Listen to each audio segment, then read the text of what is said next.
Hello children, at the previous video I have explained lesson 4. Now I will discuss this chapter's exercise. First question, शब्द किसे कहते हैं? शब्दों को कितने वर्गों में बांटा जाता है? Answer, this page number 24 means this first page, this one. You see now, this definition एक या अधिक वर्णों से बनी हुई स्वतंत्र एवं सार्थक ध्वनि समूह को शब्द कहते हैं. ओके, जैसे मैं, तू, लड़का, घर, महल, छोटा, वह आदि. ये डेफिनेशन. तो उसको कितना वर्गों में बांटा गया? नेक्स्ट उसमें पूछा गया क्वेश्चन. दिस क्वेश्चन का आंसर है विभिन्न आधार पर हिंदी में इसका कितना है? शब्दों को 4 आधारों पर बांटा गया है. क्या क्या? स्रोत या उत्पत्ति के आधार पर, फर्स्ट वन.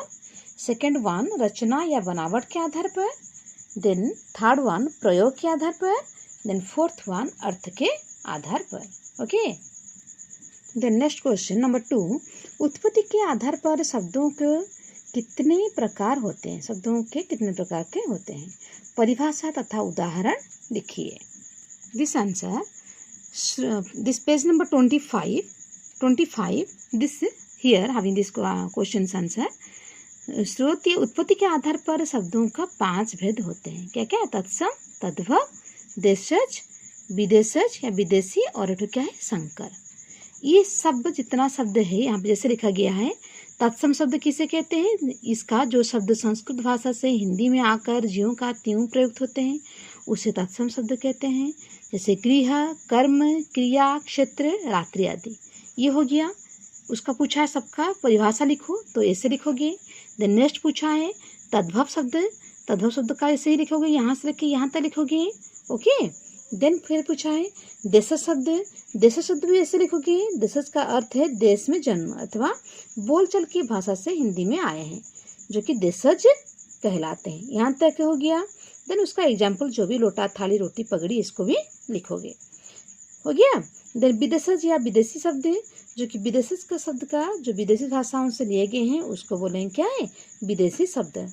तो उसका एग्जाम्पल तुम 2 ठो दे सकते हो. अरबी से जो भाषा है या फारसी से जो है, इतना एक ही ठो दे दो, उतना ही काफ़ी है. नेक्स्ट लिखोगे संकर शब्द. 2 भाषाओं के मेल से बनने वाले शब्द संकर शब्द कहलाते हैं. तो उसको लिखोगे. देन उसका उदाहरण दे सकते हो. एक ठो दो, होवा प्लस दार इक्वल टू होवा दार. Complete this number. देन देखो यहाँ पे नेक्स्ट क्वेश्चन नंबर 3, निम्नलिखित शब्दों के तद्भव रूप लिखिए. मयूर, मोर, पत्र, पत्ता, रात्रि, रात, चंद्र, चांद, आम्र, आम, फिर क्या? पद, पेड़, गो, गाय, सत्य, सच, सूर्य, सूरज, ग्राम, गांव. नेक्स्ट नंबर, इनके 2 उदाहरण दीजिए. तत्सम शब्द का 2 उदाहरण, मुख, पत्र. देन तद्देश शब्द का लोटा, रोटी. फिर नेक्स्ट देखो तद्भव शब्द का उदाहरण. यहाँ पे तुम any example you write here, no problem. सूरज, सच, हम दोनों लिखे हैं, तुम लोग जो भी लिख सकते हो. संकर शब्द का रेलगाड़ी लिखे हैं, टिकट घर लिखे हैं. देन युगिक शब्द का विद्यालय लिखे हैं और प्रधानमंत्री लिखे हैं.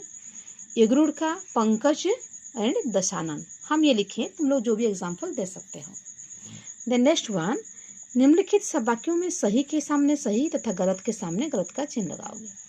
ओनली फॉर देखो ग नंबर, वंग नंबर एंड च number wrong and others are right. Okay. ग, वंग एंड च wrong, others are right. Number 6, ये फिलअप है. शब्द जब वाक्य में प्रयुक्त होता है तो उसे डैश कहते हैं, पद कहते हैं. जो शब्द किसी विशेष अर्थ के लिए निश्चित हो गए हैं उन्हें क्या कहेंगे? योगरूढ़ शब्द कहेंगे हम लोग. देन सर्प डैश शब्द है, तत्सम शब्द है. वर्णों के सार्थक समूह को डैश कहते हैं, शब्द कहते हैं. क्रिया विशेषण डैश शब्द है, अभिकारी शब्द है. जिनका कोई निश्चित अर्थ होता है उन्हें डैश के शब्द कहते हैं, सार्थक शब्द कहते हैं. उत्पत्ति के आधार पर शब्द के डैश भेद होते हैं, 5 भेद होते हैं. Okay. Complete this chapter's exercise.